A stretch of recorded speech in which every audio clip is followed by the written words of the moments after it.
बघू शकता आमची लागलेली आहे कुंभरगाव म्हणून पुढे गेल्यावर बंडगर वाडी एक लागली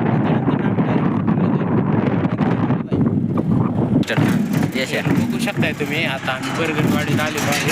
तरी मागचं दावा द्या एकदा साठायची आणि अजून वडपाला 40 गेले आणि आता साठायची अजून वरपाडाने 180 गाडी भरल्यात. यायलाच लागते नात करते काय यायलाच लागते. आता सध्या बनगरवाडीत आहे. आता जाऊन जरा नाश्ता पाणी करतो तसाच जाणार. पुणे हायवे तुम्ही बघू शकता. आता पुणे सोलापूर हायवे सध्या ती पुढे दिसते ती सध्या आता भिगवण आहे. आणि आता आम्ही कुंभरगावच्या मेन चौकात आहे आणि कुंभरगाववरून निघलोय आम्ही आता भिगवणला चाललोय. तर बघू शकता ही वाहतूक कोंडी कशा प्रकारे होता चाललेली आहे.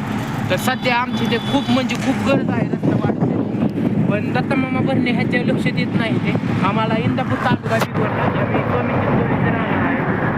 तर आता सध्या आम्ही काय करू शकत नाही. तर बघू शकता ही वाहतूक कोंडी बघू शकताय कसं आहे वाहतूक कोंडी. इथे इतकी वाहतूक कोंडी होत आहे की पूर्ण जाम होत आहे. अर्धा तास लोकांना 2 व्हीलरांना जागा नाही आणि 4 व्हीलर किंवा मोठ्या गाड्यांना 4 तास थांबायला लागते. तर ह्याच्यावर लवकरात लवकर विधी टाकला पाहिजे. पुढं एकदमच इथलं बांधल्यावरती आई जाऊ मग विषय होतो.